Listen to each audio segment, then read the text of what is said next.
ladies and gentlemen, boys and ghouls, it's time for below grade level. It's time for the fright of your life.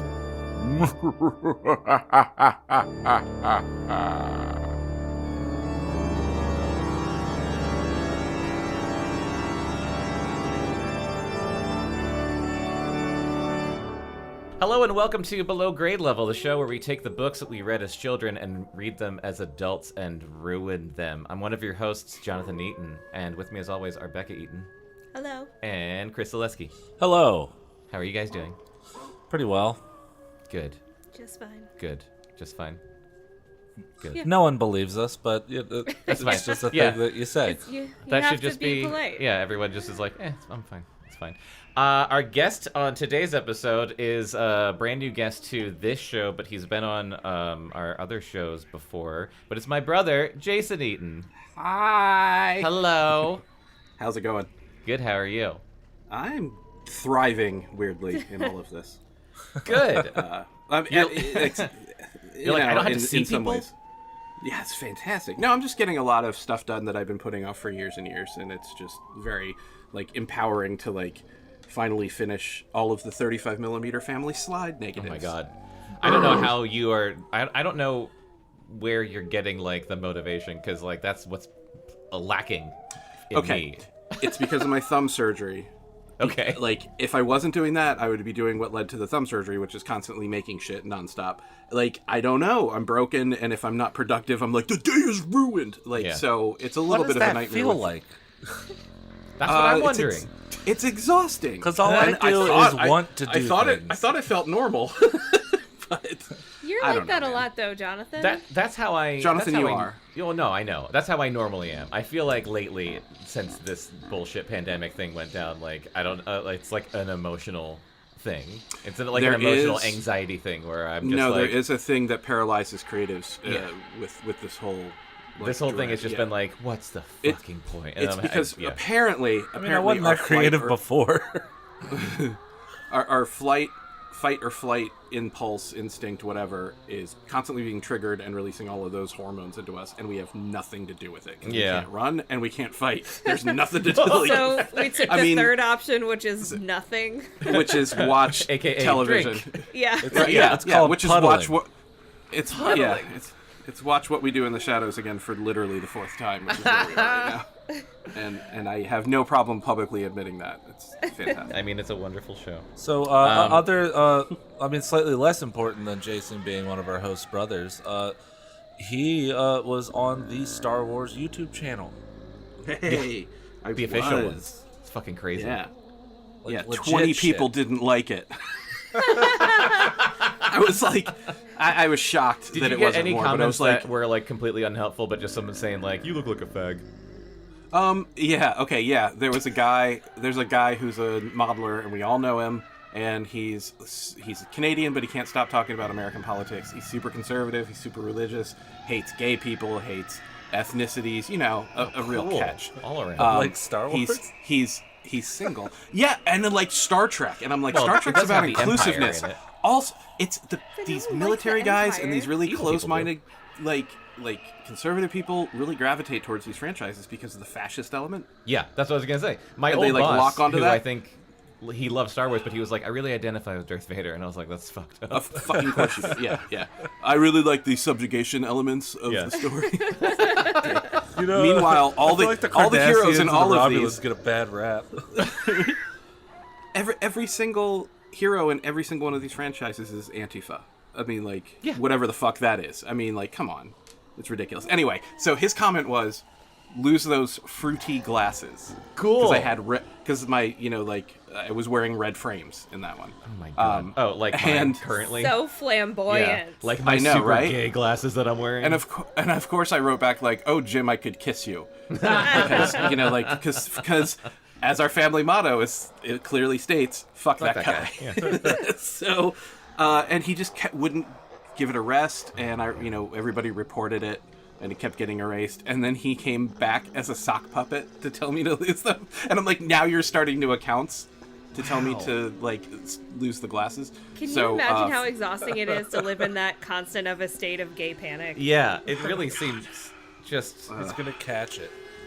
Oh, man. It's he he can't get rid of it. Yeah, he caught it a long time He's ago. caught it, and it's who he is. Yeah, oh well, well, and there's plenty of other guys in the quote scene that hate my guts for very valid or completely bonkers reasons, and none of them weighed in on it. So I'm sort of surprised. They probably did, but I have them all blocked. So Yeah, that's nice. But none of my friends have gone, hey, I think you might want to ruin your day and read this screen cap I took, or whatever. Well, no, that's called having good friends. Yeah. Yeah, exactly. So I mean, it's been a very positive experience. It's weird. The whole They were time I here watched for- the video, I was like, "There's so little they didn't show." Oh my god. He They're- has so they were much here more for- cool shit that they could be showing. Yeah, they were here for 7 hours, and it was like 6 minutes long or 5 Yeah. minutes That's long. insane. Like, I mean, Well, 'cause you And it's can't funny, have it too, too enough long time or went people won't by. Watch it. right. And then like 2 months go by, and I'm like, I don't even remember what the fuck I talked about. And, like, oh my god, what if I said? It's fine. They made me sound very. That's how I feel after like every single one of these record. The next day, I'm just like, I don't remember at all what we did for like 2 straight hours. I have no clue what we talked about. It just Thanks, goes bourbon. right out of my head. Yeah. Wee. So. What are you drinking? Me? Raging Bitch. It's Oh, it's a beer. Oh yeah. I was like, alcohol comes in cans. What the hell is that? It does. It's really I strong. I am so ignorant to all beer. It's very weird. I feel like it's like the sports thing all over again. Like people are like, do you like an IPA or? And I'm like, I don't know how to answer. This I mean, that's how I podcast is used to feel. unofficially brought to you by Flying Dog, Raging Bitch, and Dogfish Head Sequench. Ooh, Sequence is good. Nice. Sazerac 6-year. And She- I had whatever. bourbon last Gesundheit. night, and that's why I'm not having it tonight. Yeah, I haven't been having much of it because like alcohol negates wounds regenerating, right. apparently. But now my stitches are out, so I'm devil may care. So we are going into part 2 of the very first Fear Street book. So, Did you read these as a kid? Yeah. Okay. Sorry. So that's what I was that's what I was gonna bring up. I'm so way too old I for any of read- these. I read Sadly. Goosebumps, as you remember, as my older brother. Mhm. I read Yeah. the living shit out of Goosebumps, which is why this podcast exists in the first place, because Right. our mom gave me a box of all of my old books one day, and I was like, I don't know what to do with these. So like all these old Goosebumps books and a bunch You're of other creative. books. Say what? You're creative. Most people would have gone like, I don't know what to do with these, and they would have stuck them on a shelf. Yeah. Yeah. Or that. I also did read Fear Street. I read a bunch of stuff like this, but I did read Fear Street. So Fear Street is written by R.L. Stine, the guy who wrote Goosebumps, but it's his Goosebumps, next. yeah. It's for teenagers. Oh, it's like young adult horror. Yes. So Goosebumps is Okay. like grade school. Fear Street's like high school, but it's basically the same concept. Right. So that's But what I was also going to say. more I know. accurately, Goosebumps is like 1st grade, Fear Street is like 3rd grade. Yeah. Yeah. So far, it's- this hasn't been elevated in any way, shape, or Oh, form. no. And I it's mean- not like scandalous or anything either. The last book we read had like fake date rape in it. Like, Whoa. Oh, the Sweet Valley book? yeah, that was Yeah, that book so was a heavy. lot darker and creepier. I will that never was- not sing the praises of the Sweet Valley universe. Oh, I'm hooked now. But Have so, you read Flowers in the Attic? Yeah, no, I haven't, and I think I brought it up one time just knowing what the book Yeah, is. you said, would it be fun? And I said, absolutely not. No, Jonathan. When you said heavy, I was like, that was the one book that everybody was like, oh, you should read that. And then you're like, Jesus fucking Christ. Like, Well, so what You're like, books I did... am worse for this. yeah, Damage now. yeah, I didn't need to know this existed. God. So I know that these were past your time, because this is like very, very late 80s, mostly 90s. But Yeah, so like, what yeah. stuff were you Yeah, and reading you were when already you like were 25 Okay. by then, right? Yeah, know, I was probably 73, like I think. 12? Yeah, I was working on my 3rd job, Yeah, so when You I joke, was but you guys started working when you were like 11, which I don't I started working at 13. They had to get my work permit signed by like the governor or some It shit. probably was It your 3rd job. What the fuck? I was like, I can't wait begged to start them working. to work at 13. They wouldn't hire me, and then I got a job somewhere else at like 14 or 15 something. Yeah. Insane. So when I was probably in first grade, second grade, whatever. Besides like just, you know, the Star Wars indoctrination books, you know, like I would read those obsessively, and I read the sketchbooks obsessively and drew the stuff. But Alfred Hitchcock and the Three Investigators was my Okay. And those were actually recycled. They were just, I think, the Three Investigators, and they were sort of concurrent with Nancy Drew and Hardy Boys, like in the 50s, 60s, I want to say. And then at some point in the 70s... They, like, rebranded them? Into the very early 80s. They rebranded it Alfred Hitchcock and the Three Investigators, and they started writing new... Like, they picked up at number, 54 or whatever. Okay. New ones. And I vividly remember we would always buy them at B. Dalton in the Annapolis Mall. B. Dalton. Oof. And I can see it in my mind's eye. It's crazy. I would walk straight back and I would turn left, and they were right there. And I would buy one and read it as like voraciously as fast as I could. And it got to the point where I might have been aging out of them at that point, but like I could read one in a day.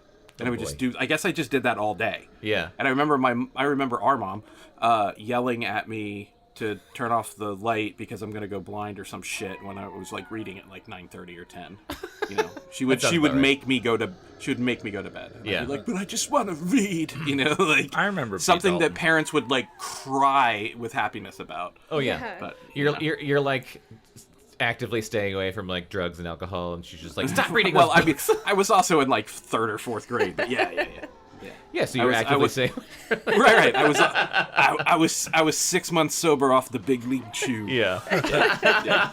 My parents would get pissed at me because the mall by my house had 2 bookstores. They had a B. Dalton and a Walden.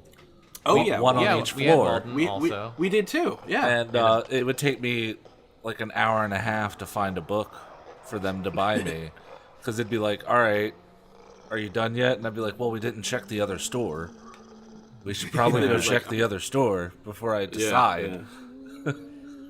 Oh, that's gone now. That's Malls funny. are gone. We like lived at the library. I feel like we yeah. didn't really buy books when we were little. We had to be driven to our library, so we never went. Oh, we did too, but it was closer than the bookstore. And Oh, cheaper. well, yeah.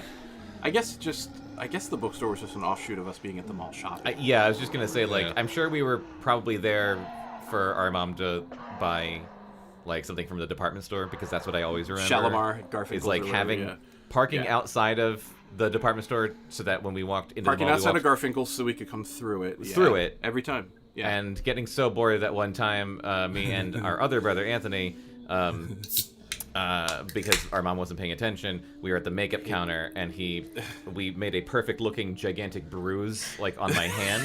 And then I hit it, and then we waited until we got back to the car, and when I got in, he slammed the door, and I screamed, and when my mom turned around, I held my hand. That poor Instant woman. bruise. Instant bruise. Oh my yeah. God, And it got her. that's It got her for amazing. like a second. Second. Yeah. Yeah. Or like the book fair, and like Oh buy a book. yeah. I had I remember the book fairs. Goddammit. I didn't have an income. So I'm curious to see how this. I'm curious to see what you'll think of this. Like, if it bears any like resemblance to like the Three Investigators. Like if they've just been churning out the same shit for decades. So wait, or- I have a yeah, question because I'm- I don't know what the Three Investigators is. Was that something that was geared Okay. towards kids, or was that like adult? Yeah. detective? Real quick, it was geared, I think, towards boys. Mm-hmm. You know, like there was Nancy Drew for the girls, and there was Hardy Boys for the boys, or whatever. And then the but boys got another thing. and then we got another thing because we're boys. Of course. Right. Yeah. We also have pockets that our phones fit in. Fuckers. Anyway, I wish I could, I don't know, change the world. Okay. We all do. It was about this kid named Jupiter. Okay, I haven't read one in like Oh, wait. 35 Jupiter Jones? years. Jupiter Jones, and they lived in a Wasn't he the lived name in a of Mila junkyard. Kunis's character in Jupiter Ascending. I think so. Okay, go on. He lived with his parents or whatever, his guardian, I can't remember, but it was in a junkyard. And he had made like this hangout in like a stack of cars or some shit, and there were secret hatches to get to it. And there was a hole in the fence called Red Gate Rover that you had to like push up handle to get through. And he had two friends, and one of them was probably asthmatic, and the other one was probably like kind of like a wise guy. You know, they all had tropes. Yeah. Jupiter Jones, I think Jupiter Jones was husky and brainy.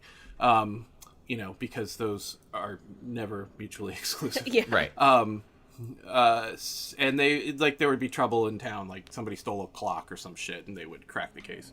Nice. Gotcha. Okay. It was very low stakes. I don't think there was ever any murder or anything, but it was, just like. So these I think books there are was definitely... an episode where they found. I want to say there was an episode where they found like a huge stash of Confederate money or something. Oh boy! Like just weird dumb shit. I Yeah. don't know why I'm remembering that, because I think that was when I was like, oh, I guess they had money because they were a fake nation. All right, like. It was worthless, by the way. They thought it was very, very valuable. Also, let's not Even forget. back then, it was Poor kids. Let's not forget Encyclopedia Brown and Harriet the Spy. Right. Those. Oh, yeah. I think those were all things my friends read and I never did. I did read Super Fudge, Tales of Fourth Grade Nothing. Super Fudge, Are You There? I read Are You There, God It's Me, Margaret, so I could get another view. I don't think I read Some that. girl. Yeah. That was learning about boobs and stuff. You're like, what? How girls' bodies work. There was a book series that. Sorry, we should start this at some point. Okay. But there was a book series about a girl named Alice that was all like very descriptive about that kind of stuff.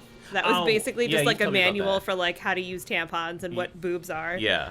Because no one else. But I don't no remember one what they else will were tell called, you. but it was like very Your specific Yeah. about that kind of thing.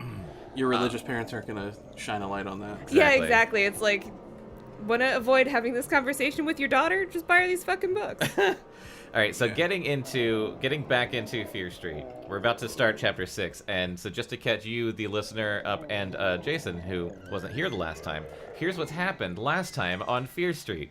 So we start off with a very, what I remember is that the first chapter is very cryptic, not chapter, but just like the first like prologue. It was very cryptic, and it was something about Anna being dead. Oh yeah, what? There was a In girl a that pushed well. another girl down the. Wait, wasn't it down the stairs? Someone pushed Anna down the stairs, and I don't know if we know if it was a girl or like a brother. We think it right. was like a sibling, but basically there's this cryptic. Oh, we're like, gonna have like a she's sleepaway camp situation. dead. She's Oh, dead. boy. Ooh, I hope so.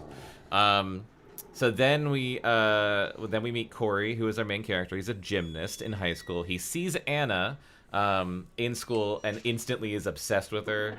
She's like super pale and pretty. No one else seems to see her. Wink, wink. But other people do because Lisa knew who she was. Other people see her, but like not like no one knows where she came from. yeah, or like she no one just knows like anything showed up about one her. day. Yeah. And she keeps disappearing, you know, like she'll like be there and he'll like look away and like look back and like Batman, she's gone. Corey's best friend is Lisa. She is very obviously in love with him. And she's very jealous of Anna because he won't stop. Literally, all that happened last time is Corey saw Anna, asks about Anna, is obsessed with Anna, tells Lisa he's obsessed with Anna, she gets pissed off. There's literally a point where A tale as old as time. yeah. So Anna lives on Fear Street, the titular Nice. Fear Street. So this is boy falls in love with a ghost. Girl that likes boy is pissed off about it. Girl who's a ghost doesn't know she's a ghost, probably. Probably. Yeah. And it turns out Senator Palpatine was Darth whatever the fuck the whole time. Sidious? Sidious. Yeah. Yeah. There was a moment where they were having like a block party and like all the parents were outside like drinking and like eating and like Corey went over to hang out with Lisa to watch a movie and she was like so clearly trying to her And it parents wasn't a were block over party, at it his was, house. like, cribbage or something. Oh, okay. Yeah, her parents were over at his house, and they were like, "Yeah, why don't you go see what she's doing at our house with no chaperones, Like all the parents so are we like, can "Ah, join Corey, our families?" Yeah. Like everyone knows but you. And then he goes We'll over turn to up the hang radio. out with her and she's like leaning in basically and he's just like, so what do you think Anna's like? That's like the whole knee touch thing. Yeah. And so I'm gonna go back and totally read this shit. So Fear Street is apparently just like a cursed street. It's known in like, town, yeah. It's known for people disappearing and spooky stuff, and there's like woods behind it or something. It's named Fear Street after the Fears, who are an old family, and Simon Fear's mansion is on Fear Street, all boarded up. And Jason, you Okay, haven't heard yet. so- The town's called Shadyside. Oh yes, Nice. Shadyside. Oh yeah, Okay, but you're right, before there's, I like, the buy a Fear house Street in Shady Woods. Side, can you tell me how the water pressure is on Fear Street? Because that will factor into my decision whether I up and leave. How's the water pressure on Fear Street? Scary good. Nice. Thank you. So let's... Disturbingly strong. All right, I'm going to jump right into this. What's funny is that we spent so long finally getting to the point where we're reading that it stopped thunderstorming outside. It was thunderstorming, and it was very atmospherically appropriate. And now it's just Go back and loop it. I'll loop. I'm just going to put like our scary noises under this probably. Yeah, we'll do it in post. Foley sound. Chapter 6. More harpsichord. Oh, right. So what happened last time? I didn't even write this part down, but I read. Oh, yeah. He basically like borrowed a car to drive to Fear Street to find her house because he had like called her house Anna's to like talk to her, but it was that Every whole... time he calls, it's really spooky. Yeah, It's like, Anna? Why would you call Anna? Why would you? Yeah, Woo!" it's the whole like Anna's been dead for years. Except they haven't just said that yet. Yeah. Anna, she's been dead for 10 years. Oh, you mean And then the old dead girl? yeah. Or like you keep getting a phone call from someone, and then you like follow the phone line, and it had been knocked down in a storm and it's laying across a grave. yeah. I read a short story like that, which now doesn't translate because kids don't understand that the technology. phone line? But when I read that, I was like, I'm never sleeping again. Like it was intense. Corey drove to Fear Street to find her house, and then someone like grabbed his arm. That was the last thing that happened. I do want to say, and I really don't want to get off on like another tangent, but I want to mention it to Jason because he wasn't here last time. In the last chapter, Corey got in his car to drive to Fear Street and was listening to the radio, and the DJ on the radio is like, "You're listening to blah blah blah," and we're playing 24 hours of the Beatles hits in alphabetical order. Isn't that a really weirdly specific like amount of time and way to play the Beatles? That And is going to come back into the story somehow. I We're gonna lost hear my about a entire glass- mind in anger. I think we stopped reading and we're just like, we got to break this down. Like, what's the first, like, what's... Well, and I think I said this Didn't last make any episode, but I don't sense. really remember. WTMD does a day like that every year, but they play it in chronological order, like sane fucking people. Not alphabetical order. That's The Pixies in the 90s, early 90s, like one, would do their set lists in alphabetical order because the last song would be "Where's My Mind." Oh. Well, Well- and that also scans because the Pixies were ridiculous. Bizarre. Yeah. And when John and Jason listen to this episode later, they can be like, they mentioned the Pixies. Nice. Nice. All right. Nice. Chapter 6. Corey cried out and spun out of the man's grasp. The man looked more startled than Corey. I don't remember a man. It's I'm just already lost. I guess it's just whoever grabbed his shoulder. When he's wandering around. So I'm just gonna do our old man voice. Sorry, didn't mean to scare you. Corey stared at him, gasping for breath, his muscles tensed for a fight or for a fast escape. He was a tall, powerful-looking man. Fight or flight? Fight or flight. He was a tall, powerful-looking man, wearing a faded gray slicker and a battered old tennis hat. He had a dazed stubble of gray beard, and he smelled of stale cigarette smoke, just like your uncle's. No need to be frightened, he said. He had a high-pitched voice for someone so big. Oh, I can't wait to hear it. Oh, why do you...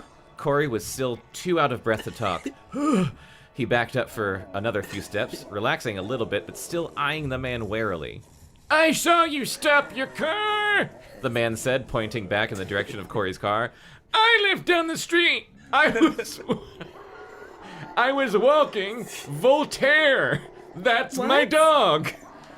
I thought you were maybe lost or in trouble, so I came after you. His dog's name is Voltaire. Oh my god.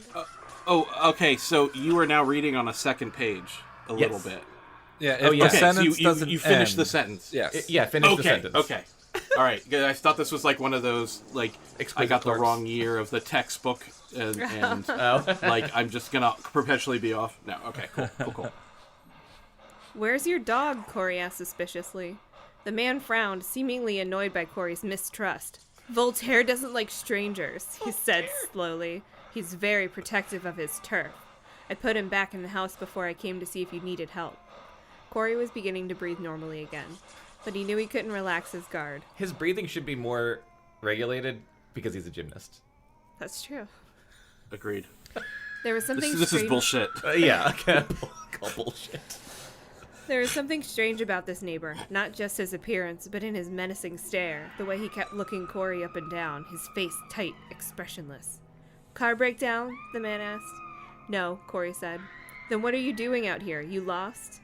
Not exactly. I was looking for the Corwins. You found them, the man said, gesturing with his head toward the dark house. You know them? Well, not really. They're strange people. I wouldn't go up there uninvited, I don't think. The man scratched at his stubble. What do you mean, Corey shivered. He never felt so chilled in his life. Just that. Oh.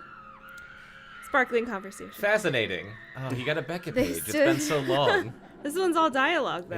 Yeah. Usually it's just description. They stood staring at each other for a long moment. They keep to themselves mostly, the man said. He put his hands in his slicker pockets and turned back toward the street. If you're not lost or anything, guess I'll head back. He yes. just said he doesn't even know these people and he's wandering around at their house. That's more suspicious. Yeah. Yes. I mean, no. I'm fine. Thanks, Corey said uncertainly. He looked up to the Corwin house. A light flickered on in an upstairs window, as lights are prone to do. So, someone was home after all. They're pretty strange folks, the man repeated, walking quickly now. He turned around. Quacking quickly. Of course, everyone's pretty strange on Fear Street. He chuckled as if he had just made a really good joke and slipped off into the darkness. I love him.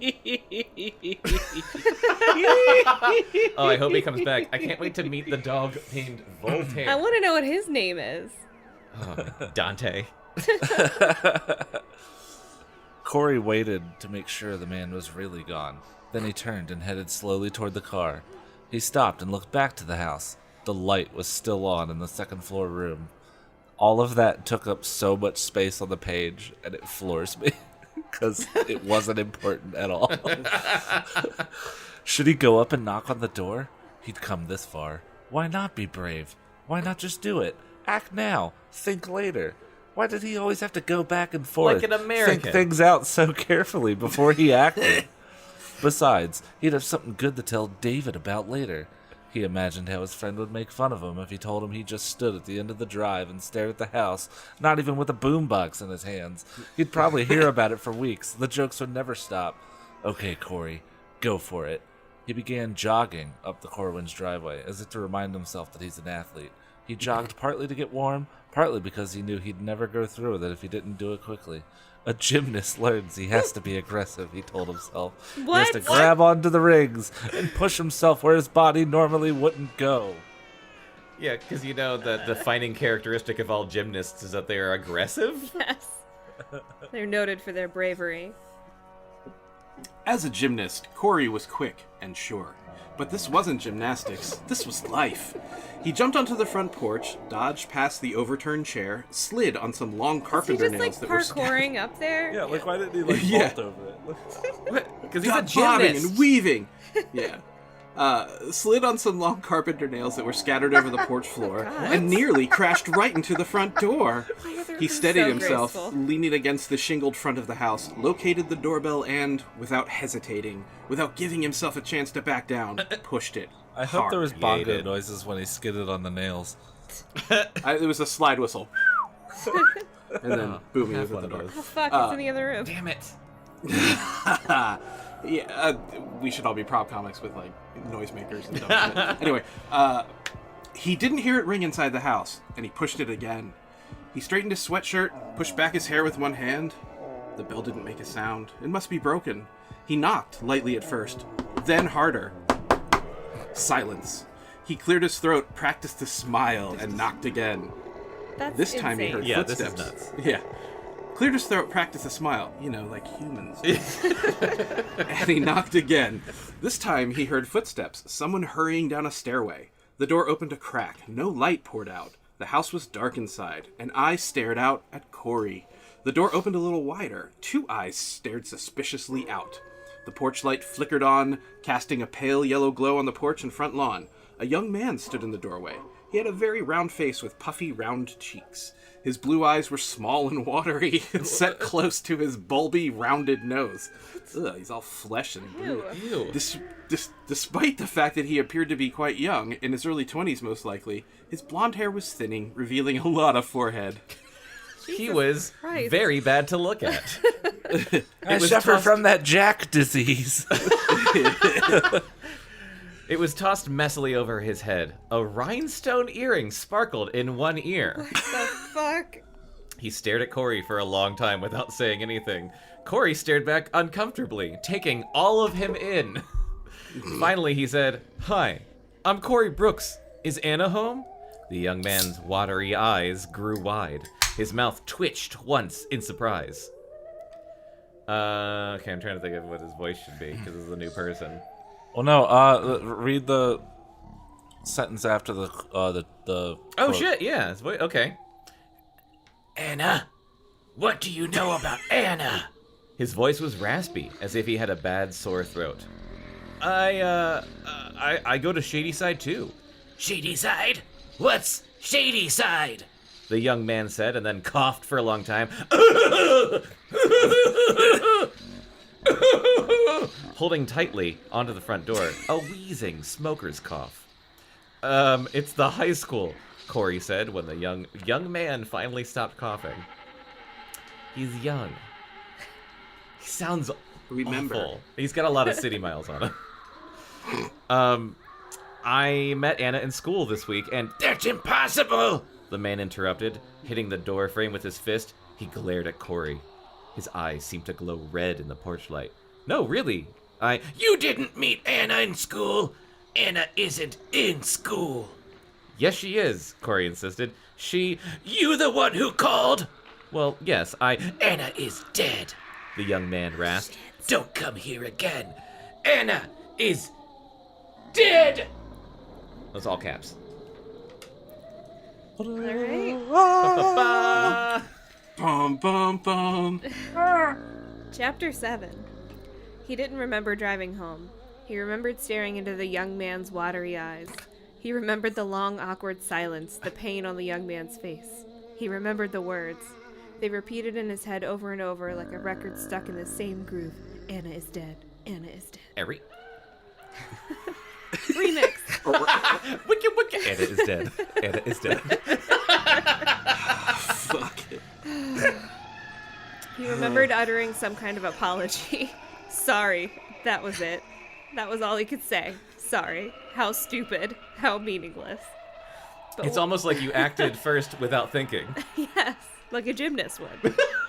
But what else could he say? Then he remembered the scowl on the young man's puffy face, the shadows closing over him as the front door slammed shut. And Corey remembered running to his car, running to safety with the words following him. Anna is dead. Anna is dead. He couldn't run fast enough to leave the words behind. He remembered the dramatic. chill, wet air on his face, the crunch of dry brown leaves beneath his sneakers, the sharp twig that cut his ankle as he ran. I wonder if that will come up later or if that's just a thing we needed to know. Stay away from Fear Street, he told himself. It's right there in the name. What were you doing on Fear Street so late at night? The stories are all true, and now you are one of them. He remembered how his hand trembled as he tried to get the key into the ignition, and he remembered his panic when the car wouldn't start. He Then said the he motor didn't had kicked fucking over. remember this. He's remembering a lot. It's all coming back later. Then the motor had kicked over and he had sped away. His He hands remembered the gripping jogger the that wheel. he hit on the way home. Also, the listener's probably familiar with this, but Jason might not be. R.L. Stine likes to repeat exactly what happened on the previous page. Yeah. Like a lot. Christ. Like a lot. Cool.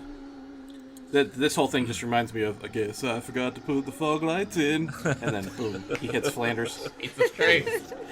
Then the motor had kicked over and he had sped away, his hands gripping the wheel as if it were a lifesaver in a storm-tossed ocean. But he didn't remember the drive home. It was a blur of swirling yellow headlights and black roads.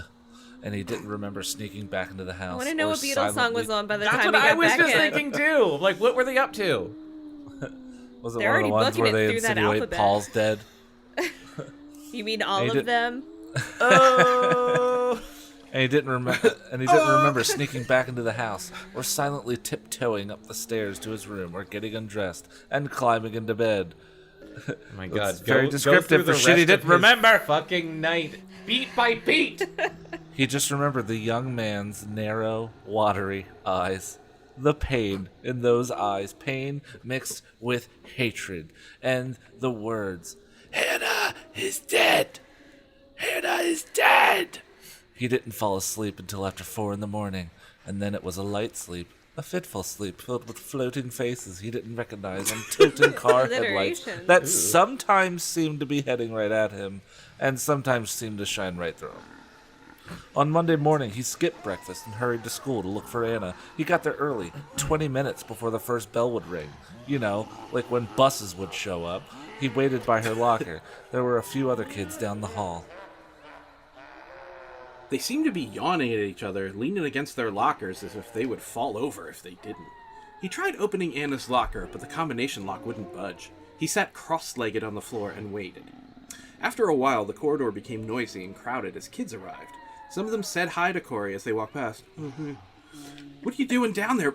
Who's Arnie? Oh, he's like a He's the newsie. newsie. He's the newsie. Oh, you're right, okay. What are you doing down there, Brooks? Arnie just asked as he lumbered through the door. Just sitting, Corey told him. The answer seemed to be enough for Arnie. He swung his book bag at Corey, trying to knock him over. Like boys do. Corey dodged away, and Arnie laughed, and stomped down the hall. Where is Anna? Anna is dead. Anna is a ghost? Called it. But there are no such things as ghosts. But her locker was real. He spun the dial and pulled at the lock again, and the bell rang. He climbed to his feet. He felt as if he weighed 400 pounds. He hadn't been able to sleep for 2 nights in a row. The hallway was emptying quickly. Kids were hurrying to their homerooms, and he had to hurry too. He had already been late twice this term, and didn't want to get detention. But where was Anna? She wasn't coming today. Of course she wasn't coming today. Anna was dead. But he had seen her with his own eyes. He had talked to her. He made it to homeroom just as the bell rang. The rest of the morning was a struggle to keep his eyes open. Luckily, none of his teachers called on him in any of his classes. They know better, because he's a terrible student. In fact, no one seemed to notice he was there. Maybe I'm He's a becoming a gymnast. ghost too, he told himself. He's on a sports team. He's off limits. He looked for he looked for get the Anna pass. in the hallway between classes, but he didn't see her, just like a ghost. Just before lunch, he ran into Lisa as they were depositing their book bags in their locker. I have a theory. Yes. I bet it's like the sister that killed Anna is now like locked up in their attic like Jane Eyre because she's so crazy. Okay, but she escapes and but like then goes to she school. escaped and she's like trying to live Anna's life because Anna was so perfect. I have a theory, and I don't know how it plays Damn, out, that's dark. but it just feels like an appropriately stupid twist for this type of thing. Like, I have a theory Corey's dead. That is Ooh. Oh, like I just the keep others? imagining... It's very complicated. Oh, yeah, like the others. Yeah. Oh yeah. I just keep imagining that the narrator is Craig from Parks and Rec. That guy. Did you Billy who's Eichner? like, Oh, yeah. Like, but he had seen her with his own eyes. He had talked to her. Like, God. Drove me here. She drove me. He I made would it to read- homeroom just as the bell rang. I would listen to Can you any believe it? audiobook narrated by my Billy God. Eichner. That would be amazing. It's he's like, so outraged. it's like Jason, Fred. please tell me you've seen Billy on the street. Oh yeah. Okay. It's, oh my God, why can't I think of his name? I have a heart, Billy don't Eichner? No, not Billy Oh. Eichner. The fucking guy from the B-52s. Oh. Fred Schneider. Fred Fred Schneider. Schneider. He's like Fred Schneider adjacent. Yeah. Fred Schneider's too sing-song. He'd be like, maybe I'm becoming a ghost too. Yeah, that's true. That would be great. I would like the two of them to have a conversation. So I've decided. That could be a sketch, but I don't want to do it. All right. Doug It can would just be do like, both hello, I'll just do both shut parts, up. yeah. Okay. Lisa. Was Anna Corwin in physics class this morning? He asked her eagerly. Good morning to you too, babe. Lisa said sarcastically. Oh, sorry. Good morning, Lisa. Was Anna Corwin in physics this morning?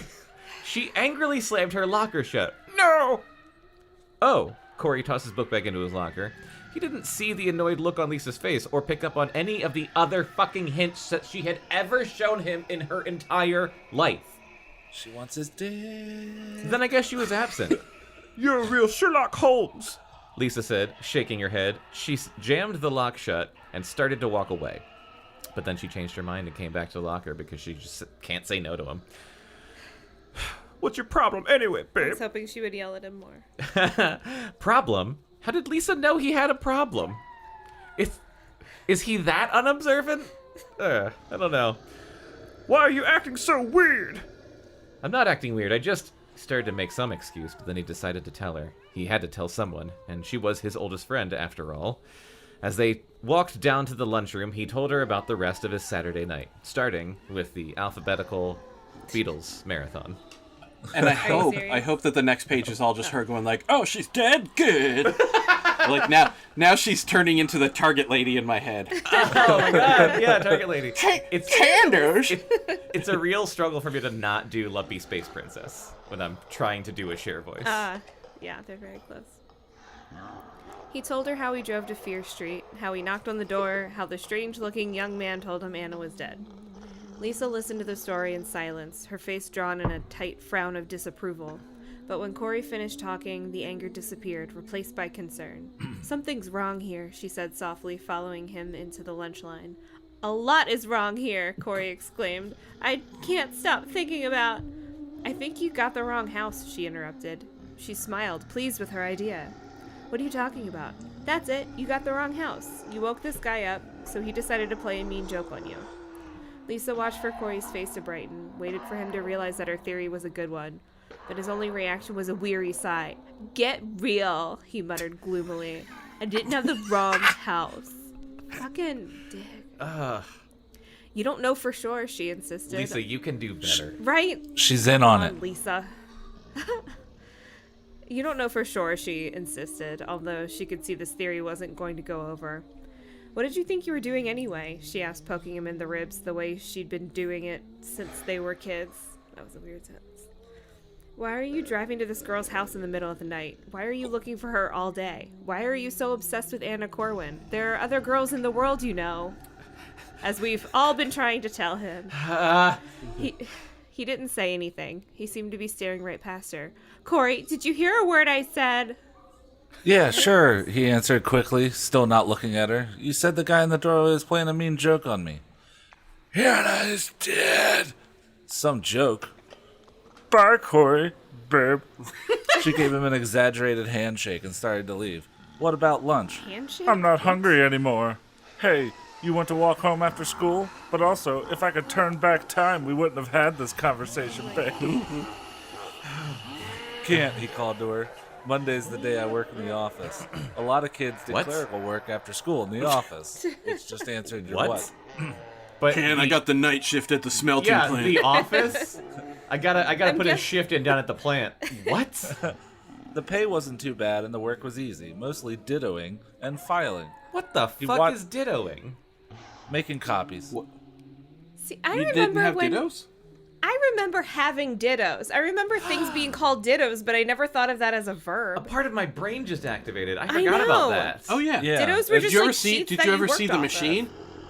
It was No. like this round drum with this crazy ass chemical in it, and it would transfer to each paper, and I had to crank it, and then you'd get this wet stack. Oh, is that and like all because- this shitty purple ink? Yeah, and then everybody would take their sheet, huff it, put it back, because it was like xylene or some shit. It was insane. And Yeah. then because I was the art kid, if there would always be like 3 blank clumped sheets together somewhere randomly in it, and they'd hand it to me and make me draw something funny, like draw a dick, or whatever. Yeah. And I'd be like, Yeah. okay, love me. But it was school specific. Like it's school specific slang.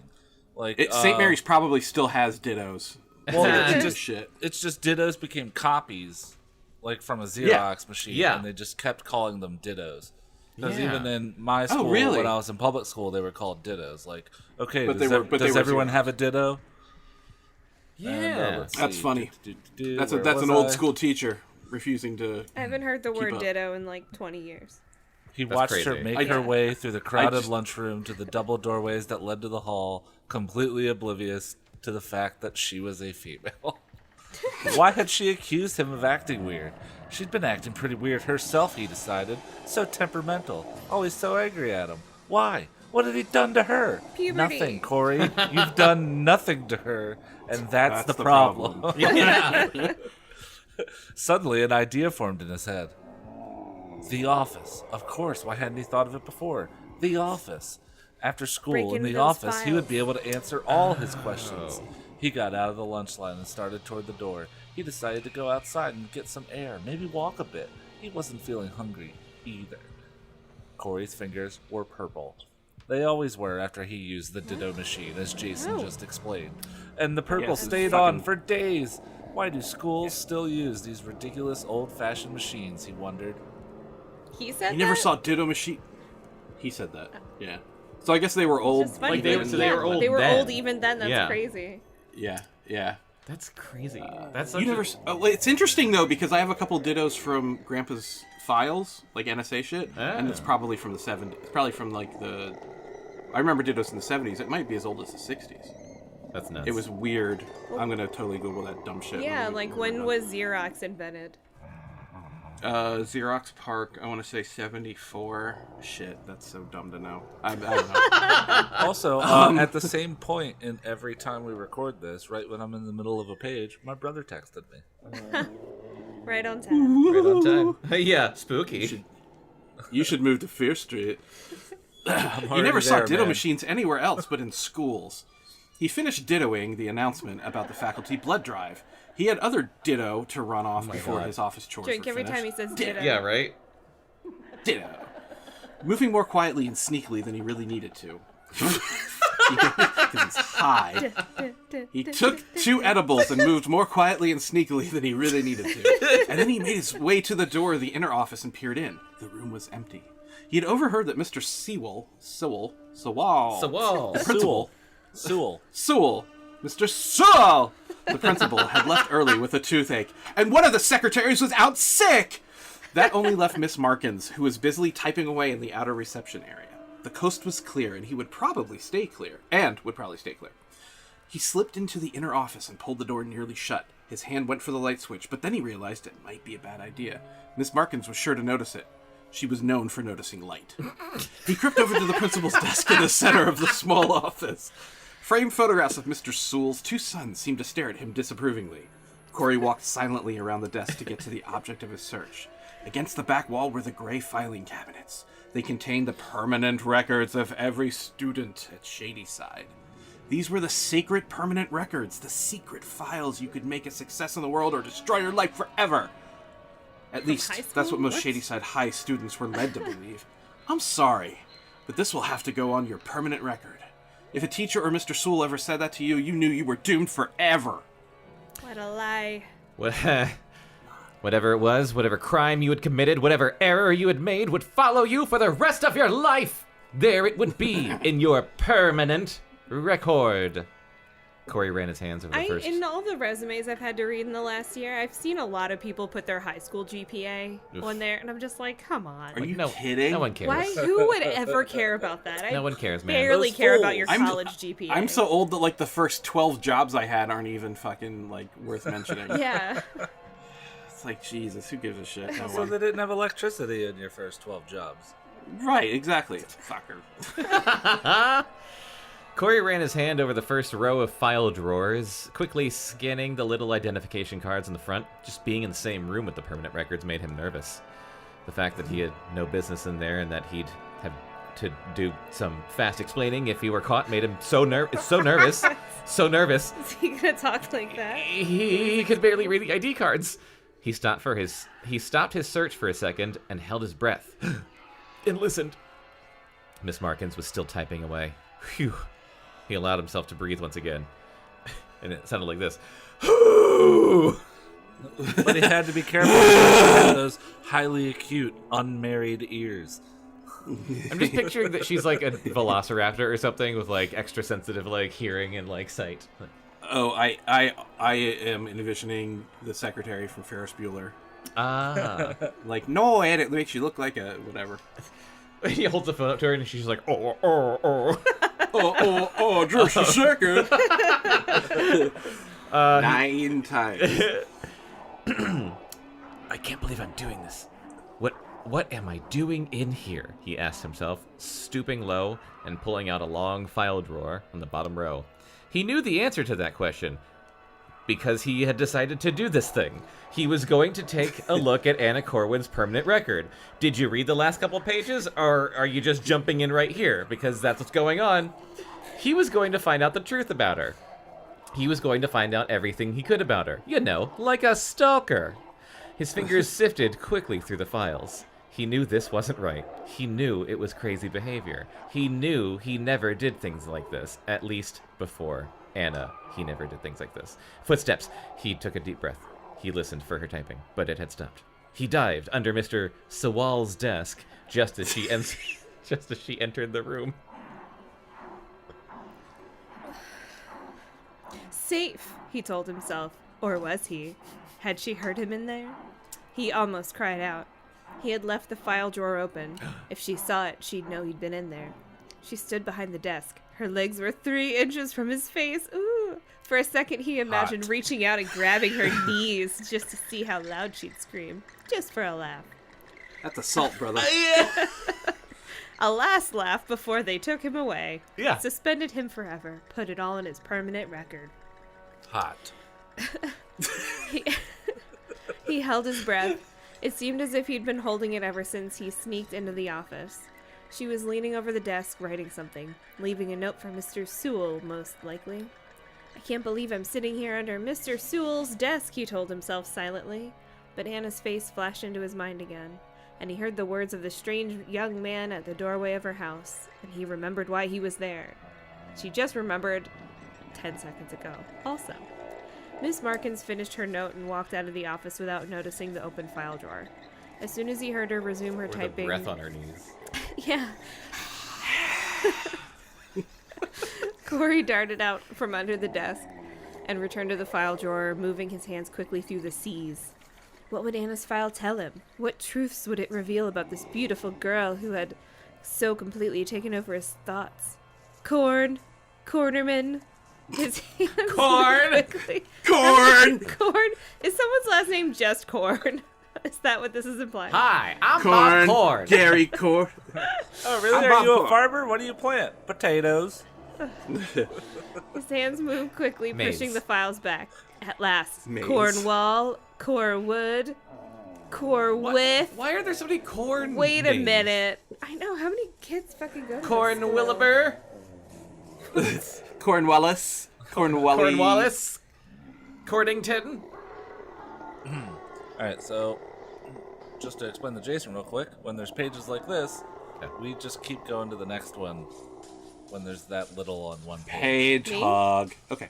Or the next one. The next No, one. he's That explaining one- it to me. It wouldn't scroll. I tried to scroll, and it it's wouldn't side by scroll. side now. What? I changed it. You fucked me He up. went back you through up. the last 5 or 6. Then he moved forward 9 or 10 more. He hadn't missed any, and none of them were filed out of order. The files went from Cornwall to Cornwood. There was no file for anyone named Anna Corwin. Chapter 8. Timber! Look at that guy go down! Arnie's voice boomed over the cheers of the crowd.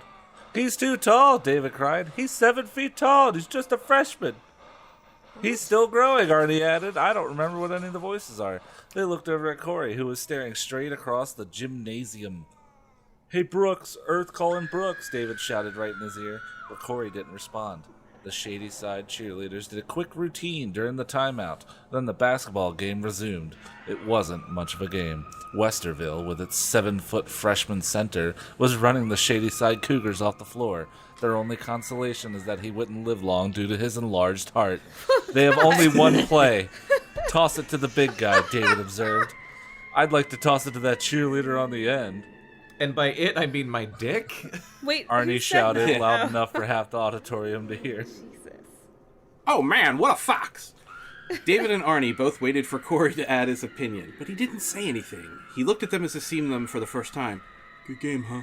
He said, forcing a smile. What game are you watching? Arnie snapped. We're losing by 20 points. And the game isn't as close as the score, David added.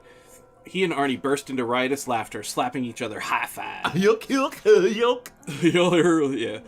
The weak, forced smile faded from Corey's face, and he turned and started surveying the auditorium again. You're a lot of laughs these days, Brooks, Arnie said, reaching across David to punch Corey as hard as he could on the shoulder. I'm going down to get a Coke. He pushed his way down the aisle and disappeared around the sides of the bleachers. You feeling okay? David asks. He had to ask it twice before Corey finally heard him. Yeah, I'm fine. Well, how come you missed practice this afternoon? I don't know. I just forgot, I guess. Elmer was furious. That's the second practice you missed this week, Corey. And the Friday practice is the most important, especially since we have a meet tomorrow. I'm just doing jock voices. This guy. It's perfect. It's perfect. Holy shit. I know, Corey said, sounding annoyed. Just give me some slack, David. You're not my mother. Hey. David looked really hurt. I'm your teammate, aren't I? I'm your friend, aren't I? So? I so you want Arnie's voice to be Arnold. Oh, Arnold. From Hey Arnold? No, Schwarzenegger. Oh. We can change it. I like that. Ding. What's your problem, Brooks? Oh, nothing. Just the crowd roared. All around them, people jumped to their feet. Something had obviously gone Shady Side's way, but David and Corey had missed it. The cheerleaders came back to the floor. The bleachers were shaking under the deafening noise. Corey looked to the scoreboard. The Cougars were only behind by 15 now. That must explain the excitement. Only behind by 15. Is this a sport where 15 is good? I don't think basketball. You can come back from that. Yeah. You can come back from that pretty quick. Oh, okay. Cool. Nah, I don't fucking know. I was I'm just like, like 15 sounds that's like a lot. That sounds like 7 goal baskets to me. Sounds man. like Modern fucked. basketball, you can get like 90 fucking points. So like it's 15 in baseball would be a lot. Yeah. Or hockey. It's that blonde girl, isn't it? David said when it became quiet enough to talk. I guess, Corey shrugged.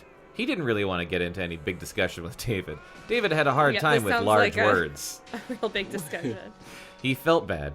He really had forgotten about gymnastics practice. How is that possible? Was he really losing his mind over this girl?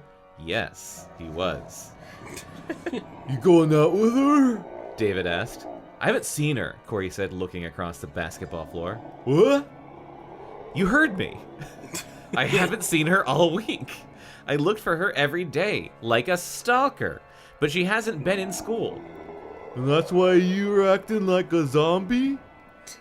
Get off my case, Metcalf, Corey scowled. You're screwing up your gymnastics rating because of a girl you don't know that you haven't seen? Oh my god. Well, that makes sense to me. Corey didn't say anything. Then he suddenly blurted out, I don't even know if she exists! He regretted saying it immediately. It didn't make any sense and he knew it. And now he had given David even more of an opportunity to put him down and give him a hard time. All David's trying to do is be nice to you. You're being a total dick. But to Corey's surprise, for some reason, David reacted with real concern. What do you mean, Brooks? You told me you saw her more than once. You told me you talked to her. You told me she's in Lisa's physics class. You told me all this stuff about her because that's all you talk about these days. So what do you mean she doesn't exist? I work after school in the office on Mondays. You know, so Monday afternoon, I will never get used to the super short sentences. It throws me off every time. But I also like that we're just in another situation where it's just like, well, I'm going to tell you Let's just describe what just happened in the last chapter. Yeah. So Monday afternoon, I went into the permanent files and looked her up. There was no file for her. David looked shocked, but not for the reason Corey imagined. You can get into the files? He cried. Great! What does mine say about me? I didn't. I'll give you $10 to look at my file. Better than that. I'll pay you back the $10 I owe you. That's so much worse. Oh, David. No deal, Corey said disgustedly. You don't understand. I went to her house last week and this guy said... The crowd groaned. Loud boos echoed off the tile walls. Corey's eye caught the scoreboard. Shady Side was losing by 22. No. Aw. Arnie pushed his way back into the row and plopped down beside David. That guy's too tall, he said. He had spilled Coke down the front of his sweatshirt. What? They gotta raise the baskets. What is happening? Or lower the floor, David said, and they both began to howl. Jesus Christ. Corey stood up. Guess I'm going, he told him. This is a drag. You're a drag, Arnie said, grinning. She's a transfer student, isn't she? David said, pulling Corey back down to the bench. Yeah. Well, maybe her file hasn't been sent over from another school yet. David was smart. Maybe he was right. But Corey didn't really believe it. It was November already. How long did it take to transfer files? Lisa's Is he theory talking was about that better. weird blonde girl again? Arnie boomed, leaning over David to shout right in Corey's face. What have you been doing to her? He weird. Must be pretty good or you wouldn't be missing practice so much. Arnie laughed as if he had just said the funniest thing ever spoken. Corey just shook his head wearily. He realized he must seem pretty weird to his two friends, who are also really weird. He seemed pretty weird to himself. He'd never been haunted by someone this way before. He'd never had anything that he couldn't shut out of his mind, that he couldn't force himself to stop thinking about. He had always been in control of his thoughts. And now, was he out of control? Was he finally hitting puberty? See you guys later, he said, and quickly headed the other way down the row so they couldn't pull him back. The crowd groaned, then groaned again. The small contingent of Westerville fans across the floor was cheering wildly. It looked like a bad night for the Cougars. A bad night for everyone, Corey thought. He had searched the bleachers row by row for Anna, but she wasn't there. He climbed into his car, shivering against the chill. After 3 tries, he got it started. He thought about maybe getting a new fucking car. He drove around aimlessly for a while, headed down Park Drive, and then across Hawthorne to Mill Road. It was an easier road to take. You should maybe not go on Elm. But anyway, I digress. The streets were empty. Most houses were already dark. And he turned on the radio, but no one was playing any music that he liked, except all this Beatles shit. So he clicked it off. He realized he was very tired, and he hadn't slept well all week. He spun the car around and headed home. He was asleep when the ringing phone woke him. He squinted at the alarm clock. It was 1:30 in the morning. His hand knocked the receiver off the phone, and he fumbled around until he grabbed it up. Hello? Stay away from Anna. What? The voice on the other end was a hoarse whisper, so quiet he could barely make out the words. Stay away from Anna. The strange voice whispered slowly and distinctly, each word filled with menace. She's dead. She's a dead girl. Stay away from her or you'll be next. Do I read the next Yeah, one? go ahead and read the next one. Go for it. Okay. Chapter 9. I like how at the beginning of this book we were like, Anna's dead. I bet she's dead. And now they're just like, she's dead. Like, Also, we've got a lot left to read in this book. She's Your dead. line read Dude, of she's chapter dead. 9 was perfect. Cool. Corey suddenly felt very cold, and he climbed out of bed and walked in darkness over to his bedroom window. He checked to make sure the window was closed, and then he reached down and he felt the radiator. Heat was coming up full blast there. He stood there for a long while, trying to get rid of the chill, staring out at the silent stillness of his backyard, lit only by a pale half-moon. The voice on the phone still whispered in his ears. Corey reached up and pulled his black curls hard, trying to make the harsh whispers disappear, trying to make the threatening words stop repeating in his mind, but it didn't work. Realizing his chill came from the inside, Corey stepped away from the inside. Corey stepped away from the radiator, tripping over a pair of sneakers he had left in the center of the room, and made his way back to bed. Someone had threatened his life. Had they? Wait, I stepped away Well, for yeah, a minute. just Can now. you sum up in one sentence what I missed? He went home, someone called him and said Anna's dead. And And Oh. he Someone said you'll be Anna's next. dead? Oh, okay. someone said Anna's dead, stay away or you'll be next. Okay. I forgot already that they said that. Someone had threatened his life. Someone knew where he lived. Someone knew how to reach him. Someone knew him and knew he was Well, he interested called like in Anna. 80 times. Yeah. Did they have Star 69 back then? He hasn't really been like super Yeah, sneaky they about did. any of this Well, either. maybe. He's basically just been like running around town going like, Anna, Yeah. do you know her? I'm obsessed. Does Star 69 still exist now? I don't know. Probably not. Maybe for landlines. Maybe.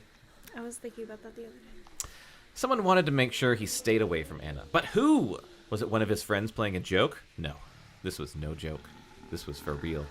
The whispers were filled with true menace, true hatred. The threat Probably was Lisa. sincere. It was probably Lisa.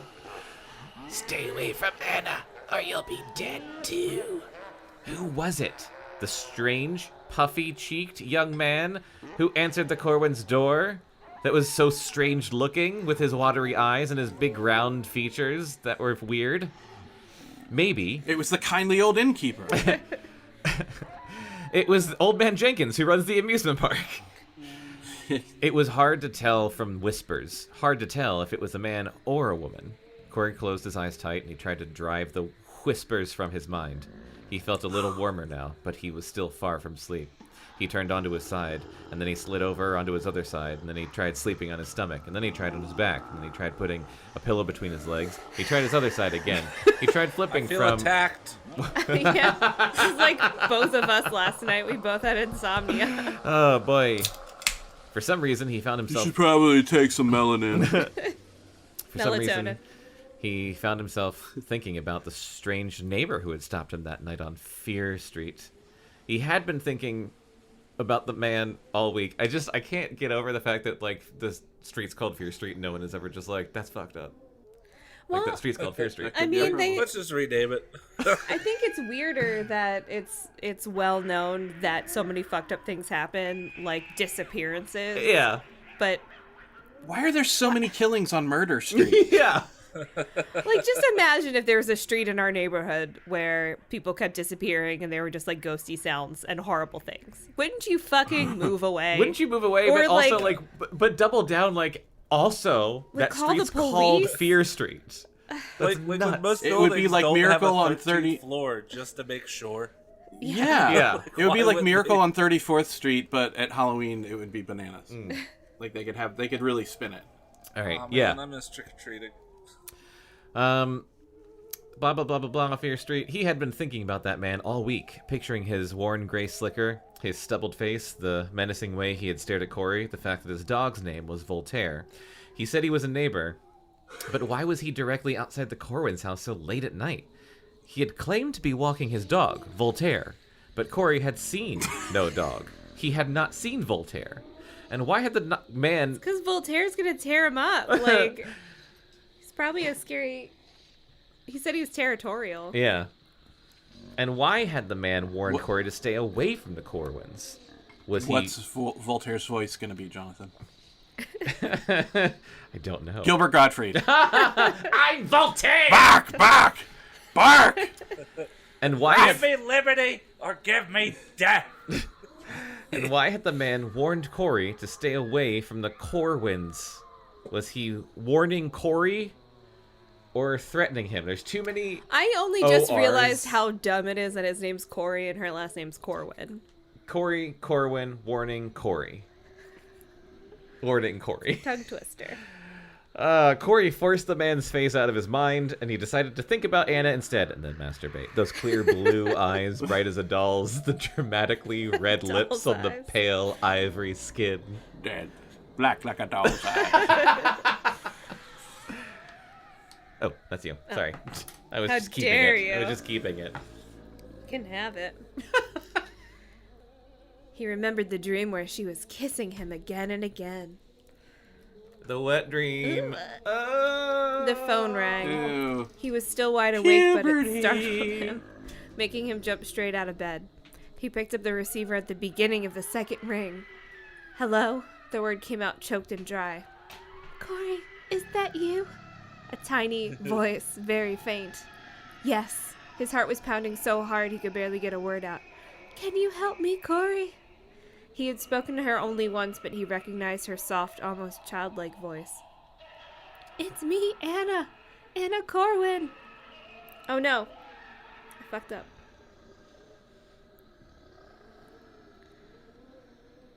What now? You've ruined the podcast. I skipped to the next page, and then when I went back again, there's a giant black square on it. So, like, right under where I was reading. So, course. I don't know what to do about that. Well, intermission. Da, da, da, me. da, da, da, da, da, Wait, it came da, da. Okay. Intermission over. Thank you, Chris. You're Smooth welcome. recovery. I know, he said. Then he felt terribly foolish. How would he know that she would be the one calling him in the middle of the night, unless he had been thinking of nothing but her for weeks? I need you to help me, she said, speaking rapidly, her voice just above a whisper. I don't know anyone else. You're the only one I've talked to. Can you help me? Was it Anna? Yeah, she called him. She sounded so frightened, so desperately frightened. Calling from a ghost phone. Well, why was he hesitating? Was it because of the first whispered call telling him to stay away from her? Please, come quickly, she pleaded. Meet me on the corner of Fear Street, just past my house. The corner of Fear Street and what? That's what? Fear Street and just past my house, duh. She sounded frightened, but, oh God. She sounded frightened, but her tiny, breathy voice also made her sound very sexy. He also described her voice as childlike just a moment ago. Uh-oh. That's when it became a young adult novel. Oh. The chill Corey felt now wasn't entirely fear. Ew, it was fear mixed with excitement. It was his loins were chilled. His pants got tighter. He's so hard. He looked across the room at his alarm clock. It was 1:37. Was he really seriously considering sneaking out and meeting this strange, frightened girl on Fear Street in the middle of the night? Fuck yes, he was. He was a teenager. Hell yeah. Gonna get some ghost shit going on. Corey, she whispered, now more enticing than frightened. I need you. Okay, he said, not recognizing his own voice, not sure it was him saying the word. Hurry, she whispered, and the line clicked off. He listened to the silent phone for a few seconds, trying to figure out if he was awake or dreaming this. Had Anna Corwin really just called and begged him to meet her? He had been thinking about her, searching for her all week. Was it possible that she had been thinking about him at the same time? The idea was more than a little exciting. But why had she sounded so frightened, so frantic for him to come at once? Is it because he knew that she was into that? And why did she want him to I'd just meet her out like on to the say, street? The This was street. written by Fear Street. Oh, wait. I just had to read that part. That's as This was written by a grown-ass man. Yes, named Right? R.L. Oh, yeah. Stine. Jesus. But I'm going to read that whole part again because Sorry, it is art. And why did she want to meet him? Why did she want him to meet her out on the street? The street.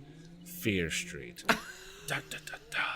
Corey had started to pull on his jeans without even thinking about it, but he stopped as he remembered where Anna lived, where she wanted to meet. Oh, where did she want to meet? Fear Street? It was just said, and you're now remembering it? I'm 16 years old, he told himself. I'm not a brain child. hemorrhage. There's no reason for me to be afraid of a silly street, but he had to admit that the idea of waiting alone for someone on Fear Street in the middle of the night was pretty fucking frightening. He suddenly remembered another Fear Street story in the newspaper, this one from the previous spring. 2 cars going in opposite directions on Fear Street late at night had collided head-on. You know how A it Fear goes. Street resident... Yeah. A Fear Street resident heard the crash, ran out in his pajamas, and saw that both cars were filled with badly injured people. Some of them were unconscious. Some were pinned inside the crushed cars.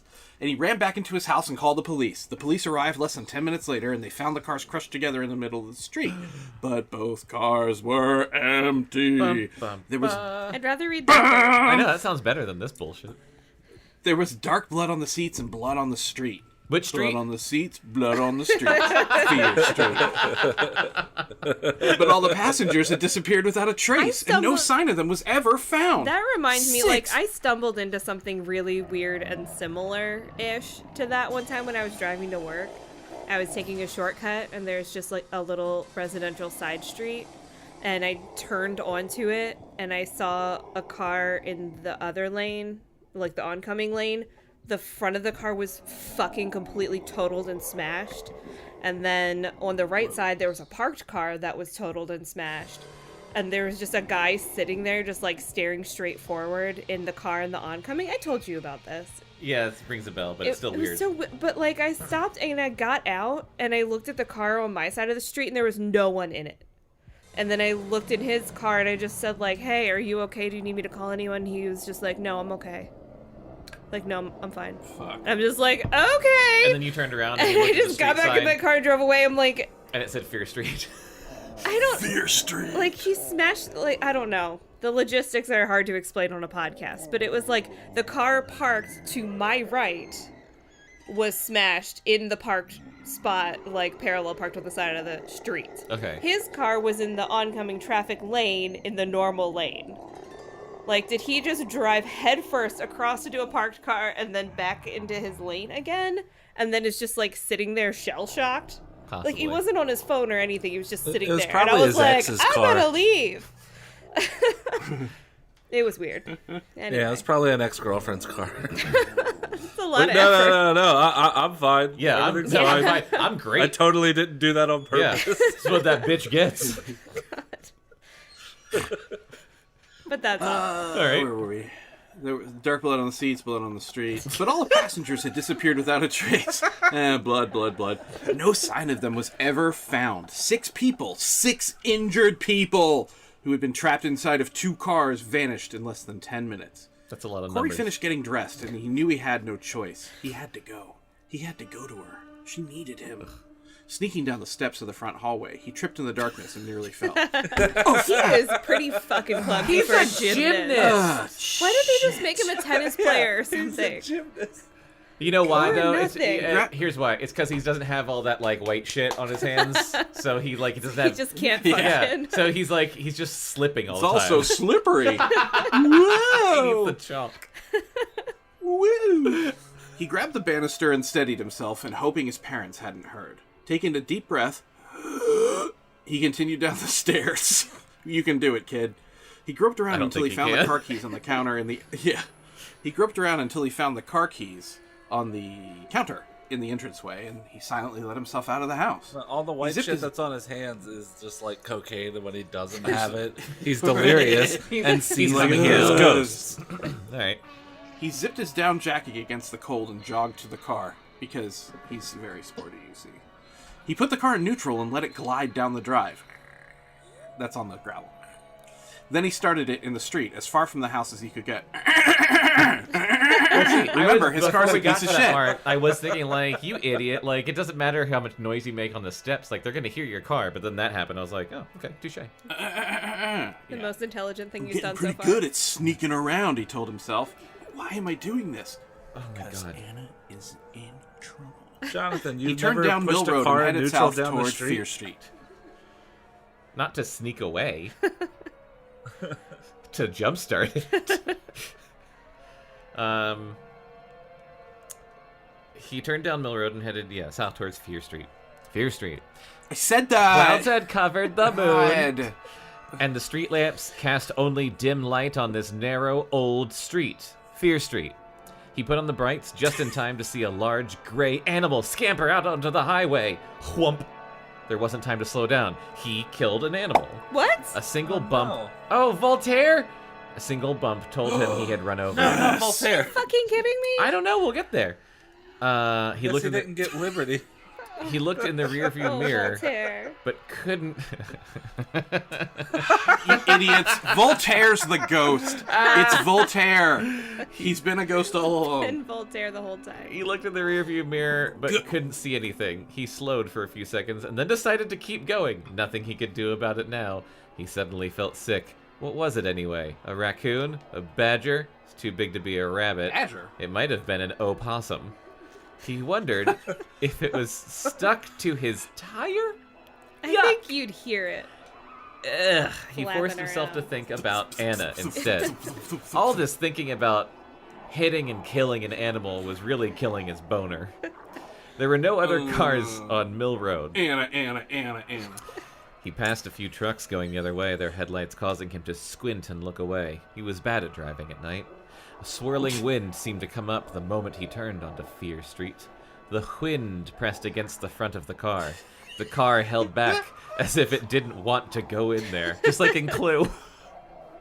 Oh, like a scared horse. Yeah, like a scared horse. Why aren't you going? The car's scared.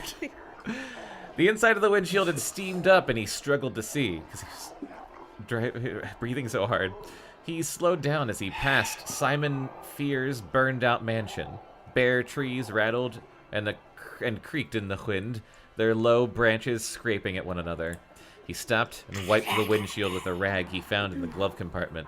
Now the glass was smeared, but he could see a little better. He passed the Corwin's house. It was completely dark.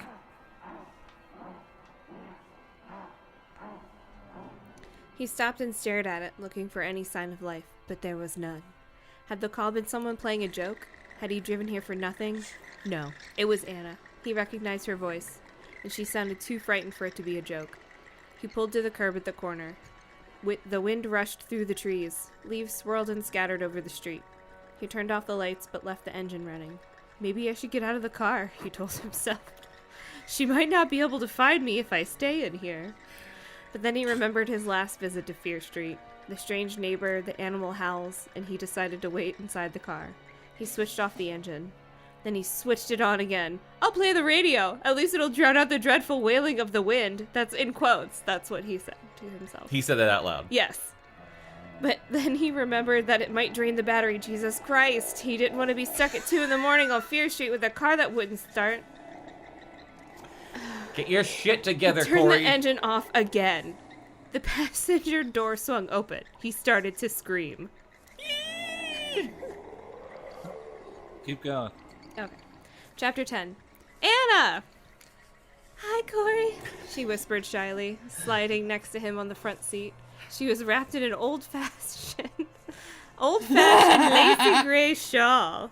Her hair was wild and unbrushed, and her blue eyes sparkled with the excitement and the glimmer of the light inside the car. Then she pulled the car door closed and the light faded. You frightened me, he said, turning to look at her. You know how teenagers do. Don't you know how scary the street is? She gave him an odd smile, almost a devilish smile. Or was it just a dim light? He couldn't see her very well. Why did you call me? What's the matter? She slid closer. She was almost touching him. The wind shifted directions. Leaves blew up against the car windows, making it even darker. Is it just like a wall of leaves? Just like a tornado of leaves. Corey, you're the only one who can help me, she said, her voice barely above a whisper. She was trembling slightly, as if she were holding back her fear, struggling to keep herself together. Street. You're the only one who talks to me. Shut up. Where have you been all week? He blurted out. I looked for you. She seemed surprised. She turned and looked to the rear window. His first question should be, why did someone tell me you were fucking dead? Right! His first question Not should like, be, why weren't you in homeroom? Are you dead? Are you a ghost? Are you a ghost? Are you a Are ghost? you a ghost girl? Now, Why do you keep calling my car this weird metal machine? Remember, he's a teenage gymnast, all right? We have to get some perspective. That's all we gotta here. work with. Do ghosts get pregnant? It's very important. I know this. She seemed surprised. She turned and looked to the rear window. It was entirely steamed up. She rubbed the side window next to her with her hand, making a clear peephole. Meh. Oh, God. Why are you losing it?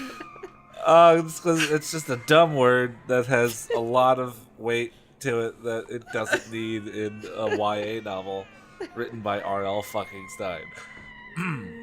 He knew. Were you sick? Are you okay? Corey asked. She smiled at him again. Were you dead? Were you dead? Did you die? I was at your house before, he said. I wanted to talk to you. He realized he must sound crazy to her. The words just poured out. He didn't seem to have any control over what he was saying. He was so glad to see her. So excited. It was exciting that she had called him, that he had come to her in the middle of the night, that they were having this secret meeting. But what was it all about? Why wasn't she answering any of his questions? Oh shit, I just now figured out who Corey is. He's fucking Nicolas Cage. Are you in trouble? He asked. Is there anything I could do? I was thinking about you this week. Actually, I've been thinking about you ever since that day in the lunchroom. The lunchroom. Why did he have to bring that horrible occasion up? Why How did it have to be embarrassing. lunchrooms? Really? She said. I was thinking about you too. She peered out through the small circle she had made on the window.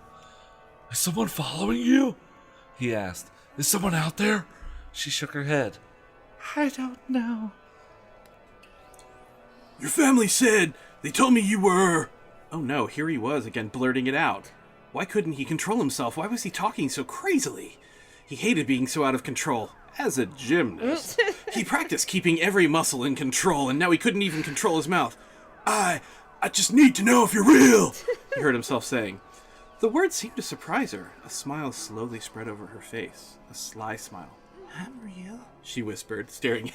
I'm gonna do Chris Elliott. Oh, child. That's what I'm real. She whispered, staring into his eyes. I'll show you. She reached. I'm hoping it goes in that direction. She reached both hands up suddenly and grabbed the back of his head. Her hands were hot despite the cold of the night. She pulled his face down to hers and pushed her lips against She's an his. opposite ghost. Her lips were soft and warm. It's She just like such a weird thing to Ooh, say. she's a demon. Maybe she's a succubus. Yeah. People with fevers. Her lips were soft and warm. Her mouth opened a little and then closed. She kissed him harder, still holding his head. She was really good for 16. Oh, God. Does the book say Right? that? Gross. Wait, did it say that? No. Oh, thank No. God. Oh, boy. Oh, No, boy. it's creepy. It's very creepy. Yeah. He struggled to breathe. She pressed harder, uttering a soft sigh. It was the most exciting kiss, more exciting than in any dream he had ever had. He wanted it to last forever, and it appeared that it just might. He hoped nobody asked him to stand up. She kissed him harder. He was startled by how needy she seemed. She gripped the back of his neck and pressed her lips even closer. Corey couldn't believe how lucky he was. Is this really I'm happening just to me? picturing like He a asked really himself. long, aggressive, just like closed mouth peck. She opened her mouth slightly and then closed it again. So it's like something from that fucking, what was that Giger movie with the sill? What Oh, was that thing? Species. Species, Yeah. like Species. Didn't she like Oh, yeah. kill half the people by trying to kiss them, and then her like She would tongue, like kiss burst him, through and the then back of like her head? her like alien tongue would be like. She was like a praying mantis alien. Yeah. Okay, yeah. She's trying to get That's- pregnant. Okay, she's a praying mantis ghost. Called it. Praying mantis ghost. Classic. Yeah. Seen it a million times. All right. So Corey couldn't believe how lucky he was. This is really happening to me. He asked himself. Did he do that? Did and he say tried to that slip out his arms loud, like around while her. she's kissing him? Is he like? Is this really happening to me? Happening to me? Holy fucking shit! Is blah. He tried to slip his arms around her, but there was no room to move from behind the steering wheel.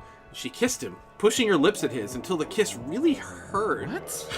And then she pulled her mouth away from his. The fuck? That whole I don't know. page was like a giant uncomfortable kiss. Yeah, thanks. Thanks for making it white. She slid her warm lips across his cheek and up to his ear. He felt her warm, steady breath against his cheek. She whispered something. You're all mine now. Oh boy. Is that what it was? Did he hear her correctly? You're all mine now? No, that couldn't be it. He didn't hear it. Do you She repeated herself. You really don't clean your ears very often, do you? let me get that for you? Ew. God. Ghosts live off of earwax. Do you believe I'm real now? She asked, her hand still on the back of his neck, clamped there. He tried to reply, but no sound came out. She laughed. A surprisingly loud laugh that startled them both. They had both been so quiet up until now. The wind shifted again. Large brown maple leaves blew hard against the windshield as if trying to break in. Somewhere nearby, an animal howled, possibly Voltaire. She let go of him and settled back into the seat, a pleased expression on her face. She could still feel her lips. He could still feel her lips on his, still taste her. Ugh. Still feel the pressure of her face against his. You know how, like, when you kiss someone and you just smash your face against their face, like as fucking hard as you can? That's how you know it's a good kiss. They didn't say anything for what seemed like a long while, because he had been sexually assaulted. Finally, he broke the silence. Why did you call me, Anna? He really didn't want her to answer. What he wanted was for her to kiss him again like that, and again until he was dead. You sounded so frightened.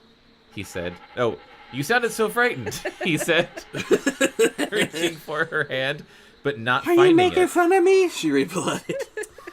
She smiled at him, this time a guilty smile.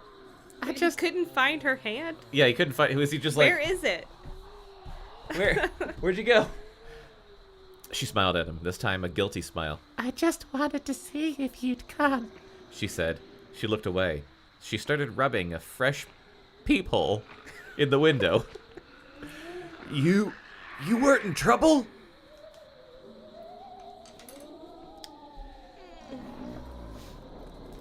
She didn't look at him.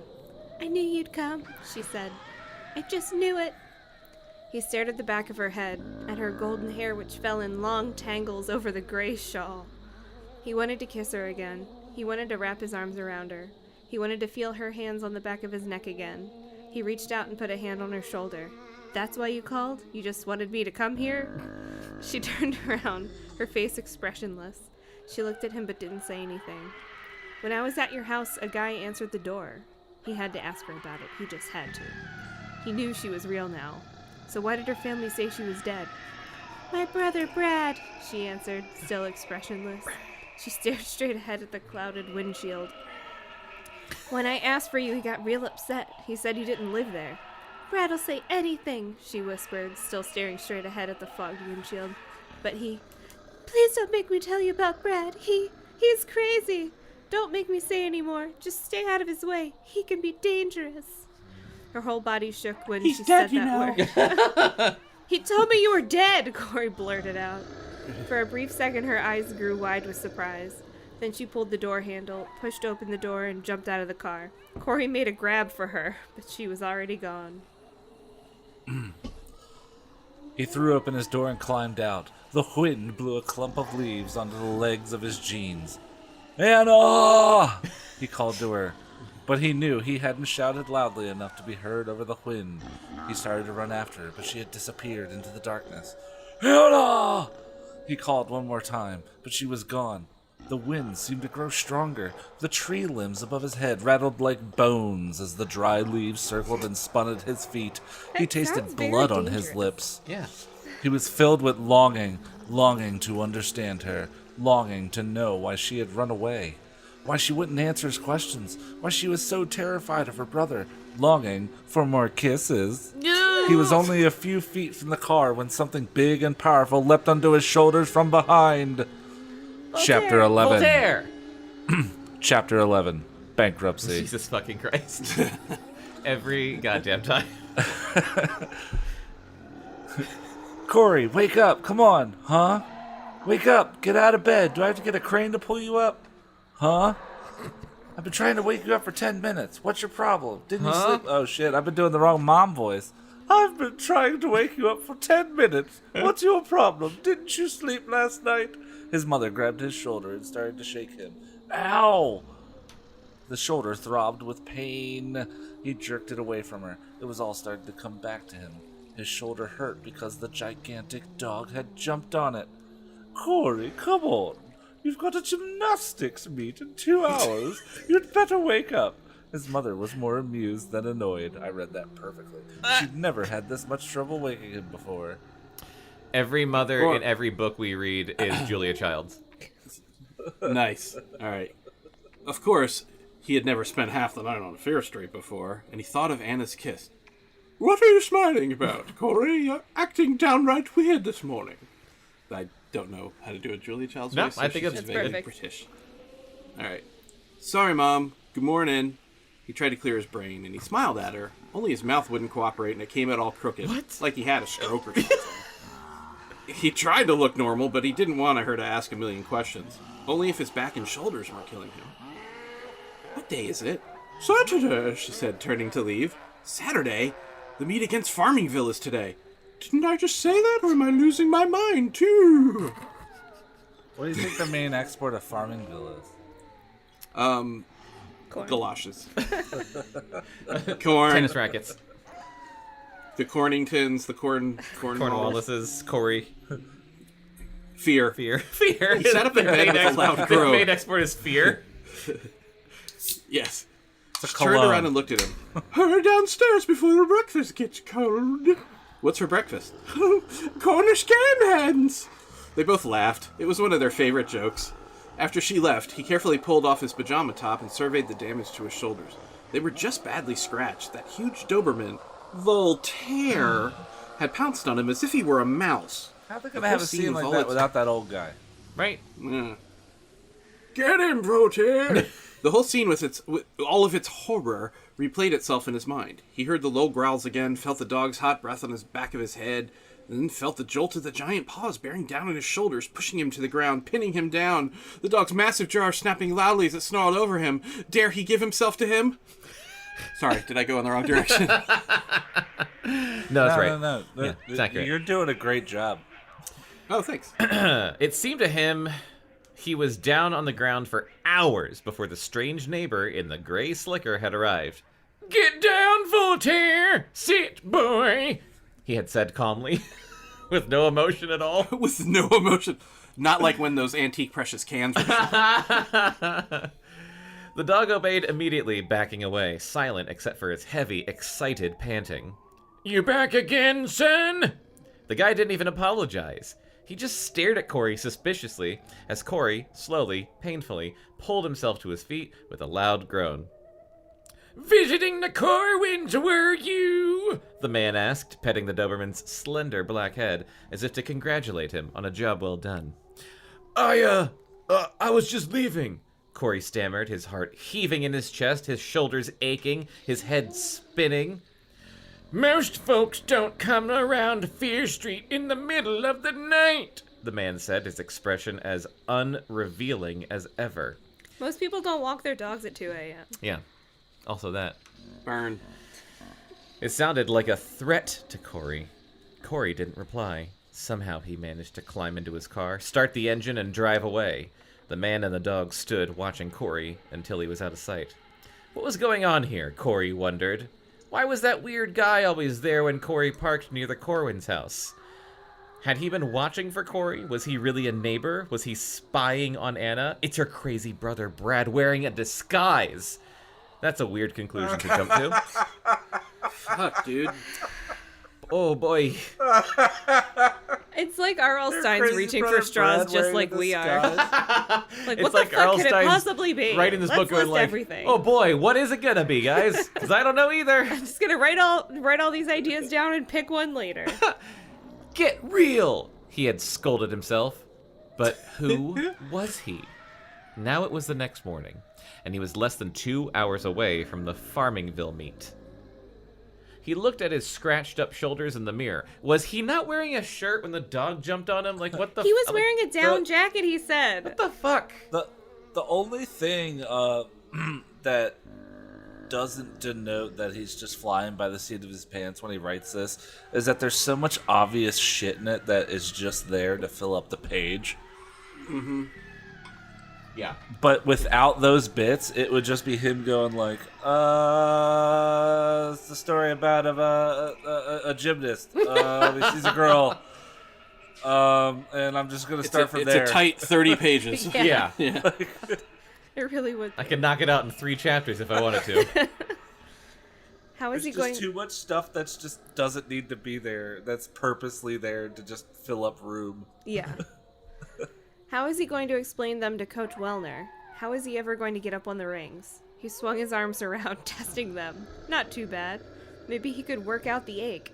Maybe they'd be flexible enough to perform. He got dressed quickly, pulling on a clean pair of jeans and a fresh sweatshirt, and hurried down for breakfast. He decided to get to the gym early and work out, do some stretching exercises. He'd be fine.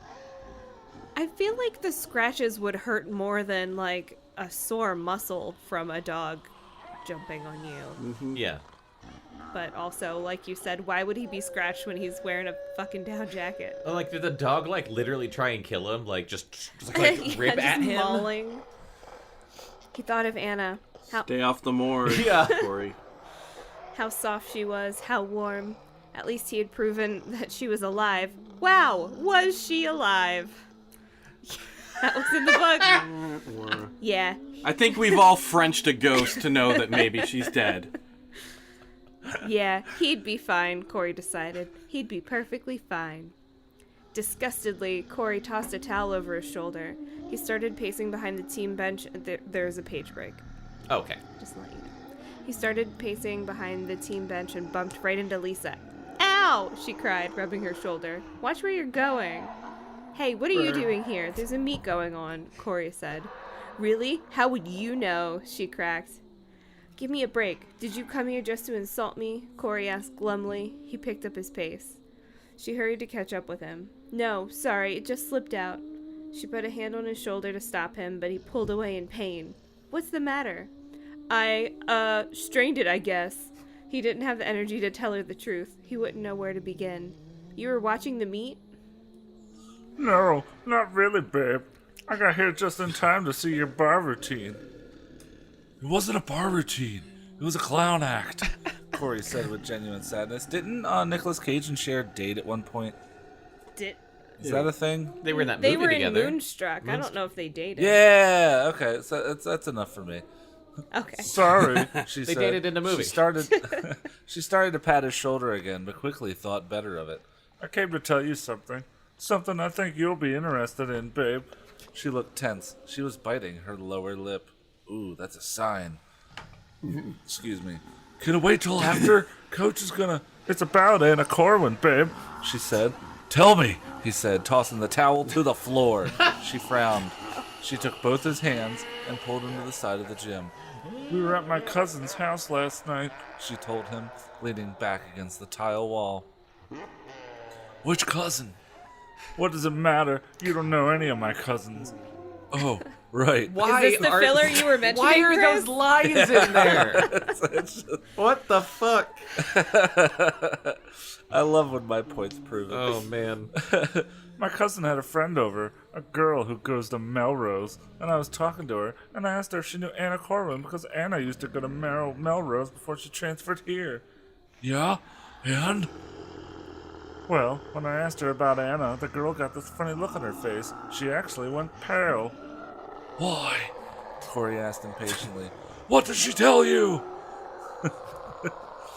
What did she tell you? I'm not even doing Nick Cage. I'm doing Andy Samberg doing Nick Cage. Nice. That's high praise. Well, you're not going to believe this. She said that Anna had been in her class, but that Anna was dead, babe. Do we want to stop? Oh It's wait. 9. Oh yeah. It's after Bum 9. bum bum bum bum. That was a really weirdly anticlimactic end to a chapter. Well, Like because that already just happened a couple chapters ago. we've already ended a chapter with someone saying she's dead. Is the entire book going to be, she's dead, she's not dead, she's dead, She's dead. not dead? The whole book's gonna be people saying, "Hey, Corey, I found out this thing about Anna. I was talking to this guy, and he said she's dead." It's just gonna be that for like fucking 80 more pages. Oh, God. Did you say dead? Dead? Wait, dead? Cool. Oh my god. Okay, so, boy, this is a book. I mean, it's getting a little bit better. Yeah, I mean, okay, so like, It's not saying a lot, but I guess the main thing that happened in that section was we have confirmation from multiple sources that she's dead, but then she aggressively made out with him. yeah, like a succubus. Yeah. Yep. Called it. All right. Okay. Well, Well, cool. Well, thank you for having yeah, me. thanks for being on. Glad you were here. What would you like to You plug caught for... on. You caught on very quickly to what we were trying to do. Yeah. Cool. For people listening, is there anything that you would like them to check out, follow, blah blah blah, all that stuff? Oh, yeah, me? Huh? My website is mystery10.com, mystery, and then the number 10.com. Cool. It's a pun on my name, Mr. Eaton. Oh, I get I that- just got that. That literally took After me you years explained it. before I got it. Yeah, it's a sleeper. Took me years, and like one day I was It's a it. And looking, real- it's your it's a fucking real name, and it's too. my name too, and I was looking at it one day and I was like, oh, all right. Also, Jason, I loved. There was only a couple moments where you did this, where you sounded like you forgot how to read. Oh, really? But what I want to Cool. know is, did you notice the moments where it sounds like your brother forgets how to read? No. Because that is Ooh, all the creep. time. Is it genetic? Oh, no. Or like sometimes it just sounds like he's having a stroke in real time. I noticed Jonathan doing that. I didn't notice Jason doing Yeah. that. It was When it was you go very into like brief. really short syllables. Mm-hmm. Yeah, it was very brief, and it was Really? only like twice. Oh, cool. Now But- I'm gonna have to listen. But to I was Stan's happy with, to like, have a- noticed it. Every time I made my read, I notes. get so much anxiety just like being back in school and having to read out loud in front of the class. I'm like, can I read? Do I know boy. how? What if there's a word I don't know? So, Oh, I get excited. I get This scared. is a tricky show. I get overconfident, and then I get to that point where I'm just like, oh, no, words mean things. What do I say? I think that's probably what's happening with Yeah. us. That we Yeah. get ahead of our Yeah, brains. we're We're like, like, wait, what? Huh? I'm fucking Oh. nailing this, aren't I? And then you're like, Yeah, I'm It's doing always so fucking good. If you had a good time tonight, Jason, check out some other episodes and listen to your I will. brother struggle Thank with very simple words. I would Excellent. I feel like our show gets better over time because we're really just like honing in on what we enjoy doing. If you want to listen to anything, I would recommend listening to the Sweet Valley High episodes because they are fucking crazy. That book was messed up. Also, the book itself was good. All the other episodes, the books weren't good. I feel like the Sweet Valley book I don't know. was good. I think you're a little. And then we added on top of it. I think you're a little. I think your opinion's been colored by the fact that we went from Animorphs to Sweet Valley High because that Animorphs book Yeah. was like a crazy pile of dog shit. That's cool. But also, we started at like the 40th Animorphs book. Yeah, I don't regret it. 42nd. I don't think we missed anything. So should I stop recording now? No, By the way. we're about to do the We're still outro. doing the send off. Oh, the okay. send-off. We're doing a sign out. So yeah, Chris, tell people what you want them to look for. All right. If you like anything I did on this show, please check me out on @ChrisZ on Twitter and Instagram. Which I've only just gotten back into Twitter because I post a lot on Facebook about dumb shit, and I realized I should probably put it on Twitter to where some people might actually see it. And if you like anything I did, then check out Pop Sucker Theater, the web show on YouTube. It's very hard to spell, but there'll be links if you're already listening to this. It's sock you probably puppets. already know You'll get about there. it. Yeah, it's sock puppets. It's not for kids. It can be. Season 2 is coming soon, post-pandemic, and check that out. All right, Becca. And you can find my other podcast on all the things at CD Reads. And you can follow me on stuff if you want. I am at John Brack, and check out cactusrodeo.com for my comics and stuff. And check out our one of our other shows, also The Sketchy Show, where we do Oh yeah, improv, totally forgot to plug that. improv sketch comedy, and we have a lot of fun doing that. And then yeah, we have a lot of content. So if you're bored and you're wondering what to do during this dumb fucking time, just listen to all of our stuff.